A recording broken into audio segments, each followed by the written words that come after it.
चीज से भली भांति वाकिफ है कि जनता में इस सरकार के प्रति कितना विरोध है। 2.5 महीने तक मणिपुर जल रहा था, महिलाओं का अपमान हो रहा था, लोगों को जलाया जा रहा है, मारा जा रहा है। जी सुमन रेड्डी जी नमस्कार। जी नमस्कार।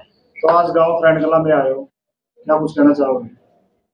देखिए फ्रेंड, क्योंकि नरवाना विधानसभा से मैं 10 साल से तैयारी कर रही हूँ और फ्रेंड मेरा पारिवारिक गांव है, क्योंकि कलौदा फ्रेंड में कोई फर्क नहीं है। मैंने भारतीय जनता पार्टी छोड़कर कांग्रेस पार्टी ज्वाइन की है चौधरी भूपेंद्र सिंह हुड्डा जी के नेतृत्व में। और अब चुनाव की तैयारियां, क्योंकि अभी पहले लोकसभा चुनाव उसके बाद विधानसभा, लेकिन तैयारियां हम अभी से शुरू कर रहे हैं। और इस क्रम में फ्रेंड गांव में पहला ये इस तरह का कार्यक्रम है जहां जनता का प्यार आशीर्वाद हमें मिल रहा है। बहुत ज्यादा उत्साह है यहाँ। ये प्यार आशीर्वाद इन लोगों का 2019 में भी था, जब मैं भाजपा की तैयारी कर रही थी और मजबूत दावेदारों में मेरी गिनती थी, लेकिन किसी कारण से वहां हम नहीं पहुंच पाए जो उद्देश्य लेकर चल रहे थे। लेकिन आने वाला समय है जो कांग्रेस पार्टी का है, हुड्डा सरकार हरियाणा में बनने वाली है और निश्चित तौर से हरियाणा में ही नहीं, प्रदेश हमारे देश में भी, हमारे भारत में भी बदलाव आएगा। और ये पहल है जो हम गांव फ्रेंड कला से कर रहे हैं। बदलाव की शुरुआत हो चुकी है यहाँ से। क्या क्या मुद्दे रहेंगे सुमन जी?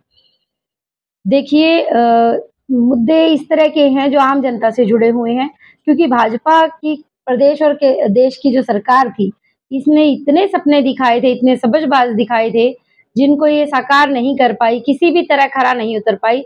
वो मुद्दे चाहे शिक्षा से संबंधित हो, स्वास्थ्य से संबंधित सुविधाएं हैं, बिजली पानी है, महंगाई का मुद्दा है, बेरोजगारी आज चरम पर है हरियाणा प्रदेश में। क्योंकि 2 दिन कल ही अखबार में एक न्यूज थी जिसमें कि जेबीटी के 6,725 पद सरप्लस दिखाए गए हैं, जबकि 10 साल में जनसंख्या बढ़ी है, पद और बढ़ने चाहिए थे। इस सरकार ने रोजगार खत्म करने का काम किया है। अगर प्रदेश की चिंता कर सकती है तो कांग्रेस सरकार, और वो भी चौधरी भूपेंद्र सिंह हुड्डा जी और दीपेंद्र हुड्डा जी के नेतृत्व में। सुमन जी, आम जन से आप मिल रहे हो, क्या क्या परेशानियां बता रहे हैं आप? परेशानियां देखिए, अभी हमारे सामने एक मामला आया और इस तरह के अनेक हैं कि एक बुजुर्ग ताऊ जी हैं जिनकी उम्र 64 साल है। बहुत चक्कर काटने के बाद भी उनकी पेंशन नहीं बनी। कागजी कार्रवाई में ही ये विश्वास रखते हैं, जितनी घोषणाएं इनकी कागजों तक सीमित हैं। धरातल पर कहीं भी किसी व्यक्ति को, किसी आम जन को कोई लाभ इनकी योजनाओं का नहीं मिल रहा। जितना लाभ है पूरे देश की, प्रदेश से जितनी आमदनी है, ये सरकार, भाजपा सरकार कुछ लोगों तक सीमित रखना चाहती है। वो लाभ आम जनता की सुविधाओं से कोई लेना देना नहीं है। डबल इंजन की सरकार है और ऐसे में सरकार के दावे है कि हम तो सबका साथ और सबका विकास लेकर चल रहे हैं, तो फिर हमें कौन हरा पाएगा? ये तो चुनाव के रिजल्ट ही तय करेंगे। और माहौल आप भी देख रहे हैं, पत्रकार महोदय जितने हैं, मीडिया जितना है, वो इस चीज से भली भांति वाकिफ है कि जनता में इस सरकार के प्रति कितना विरोध है। कोई एक योजना ऐसी बताएं जिसका लाभ आम जनता तक पहुंचा हो। ये PPP की बात करते हैं, वहां ये कामयाब नहीं हो पा रहे हैं। असल में इनकी नीयत ही नहीं है जनता के लिए काम करने की। ये सिर्फ बयानबाजी में उलझा के रखना चाहते हैं। कभी विदेशी ताकतों को हावी होते देख रहे हैं हम, ये उनका मुद्दा उठाते हैं। उनके पीछे भी इनकी सोची समझी रणनीति है। राजनीति करें, इन्हें स्वार्थ की राजनीति से मतलब है। देश प्रदेश से, आम जनता के दुख तकलीफ से इन्हें कोई वास्ता नहीं। एक महागठबंधन तैयार हुआ है इंडिया नाम से जी, और बीजेपी को उससे परेशानी क्यों है? क्या लगता है आपको, इंडिया से परेशानी क्यों है? क्योंकि उन्हें अभी से पता चल चुका है कि उनके दिन पूरे हो चुके हैं, जाने की तैयारी है। मोदी सरकार का भी समय, क्योंकि काउंटडाउन शुरू हो चुका है और उन्हें ये आभास हो चुका है कि देश में परिवर्तन आएगा। तो इस वजह से उन्हें लगता है कि सामाजिक मुद्दे हैं, जो आम जनता के धरातल से जुड़े, दिल से जुड़े जो मुद्दे हैं, वो जो गठबंधन तैयार हुआ है, महागठबंधन इंडिया के नाम से, वो उन मुद्दों को उठाकर चल रहे हैं। तो कहीं ना कहीं मोदी सरकार धराशायी होती हुई उनको नजर आ रही है। इसीलिए ये इस तरह की चाल अभी और चलेंगे। कहीं ईडी के छापे हैं या कहीं धर्म की और जाति की राजनीति है।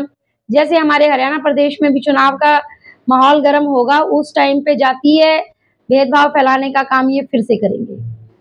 तो बीजेपी कहती है कि हम तो राम राज्य लेकर आए, तो राम राज्य की आपने देखी होगी, कुछ झलकियां भी देखी होगी, जैसे मणिपुर हो गया या अन्य प्रदेश हो गए, बहुत सी जगह अत्याचार और शोषण बढ़े हैं। तो ऐसे में आम जनमानस से कांग्रेस से क्या उम्मीद लगाए? देखिए, मणिपुर वाली घटना जो हुई, हमारे देश की बेटियां थी जिनका इतना अपमान हुआ, पूरे प्रदेश की महिलाओं के अपमान की बात सामने आई। और कमाल की बात ये है कि जो चौकीदार कहलाते हैं अपने आप को, उन्होंने 2.5 महीने तक मणिपुर जल रहा था, महिलाओं का अपमान हो रहा था, लोगों को जलाया जा रहा है, मारा जा रहा है, उन्होंने जुबान तक नहीं खोली। और ऐसे में देश आक्रोश में है। महिलाएं ही नहीं, आम जनता, चाहे वो नेता हो, चाहे आम जनता हो, बच्चे हो, बुजुर्ग हो, सब इस बीजेपी सरकार के खिलाफ खड़े हो गए हैं, क्योंकि ये सत्ता में रहते हैं तो इस तरह के दंगे कोई बड़ी बात नहीं, ये लाशों पर राजनीति करने वाले लोग हैं। चलिए, एक सवाल है जी मेरा, जैसे आज महंगाई चरम सीमा पे है, अगर कांग्रेस आती है तो क्या होगा? क्या महंगाई कम होगी या यूं ही चलती रहेगी?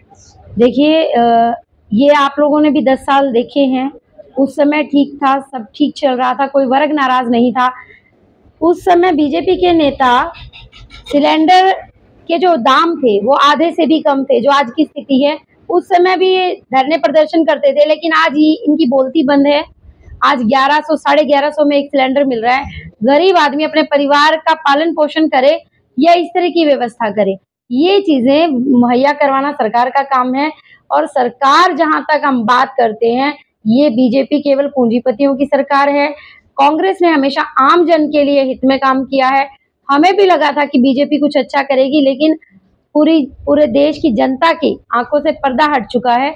सबको समझ आ चुका है कि ये सिर्फ स्वार्थ की राजनीति करते हैं, बड़े पूंजीपतियों तक इनकी सारी पावर। कांग्रेस आने के बाद क्या निश्चित तौर से महंगाई कंट्रोल होगी, क्योंकि जो मुद्दे लेके चल रहे हैं, महंगाई और बेरोजगारी को खत्म करना, ये कांग्रेस के मास्टर प्लान में रहेगा। तो अभी आपके कितने गांव के दौरे हैं? देखिए, वैसे तो हर रोज मिलना जुलना हो रहा है, क्योंकि कंटिन्यू मैं नरवाना में ही हूँ, लोगों के बीच में। और 19 में टिकट कटी, अलग बात थी, लेकिन मेरे साथ जो प्यार और आशीर्वाद जनता का था, नरवाना के लोगों का था, वो आज भी बरकरार है। लोगों का मेरे पास आना जाना भी रहता है, मैं भी उनसे मिलती हूँ। ये इस तरह के जो कार्यक्रम हैं, जो आज हम फ्रेंड में आए हैं, ये एक प्रेम की भावना को दर्शाते हैं, विश्वास को दर्शाते हैं कि ये लोग मुझ पर विश्वास करते हैं, उम्मीद करते हैं मुझसे कि हम अगर कामयाब होते हैं तो नरवाना के लिए निश्चित तौर से कुछ अच्छा होगा। ये कार्यक्रम दिन प्रतिदिन चलते रहेंगे और तीव्र गति से चलेंगे, बढ़ेंगे बल्कि। तो क्या इस बार सुमन बेदी की दावेदारी पक्की है? निश्चित तौर से, और ये हल्के के लोगों की आवाज भी है, ये धीरे-धीरे आपके सामने भी आएगी, ऊपर तक भी जाएगी। बहुत-बहुत धन्यवाद।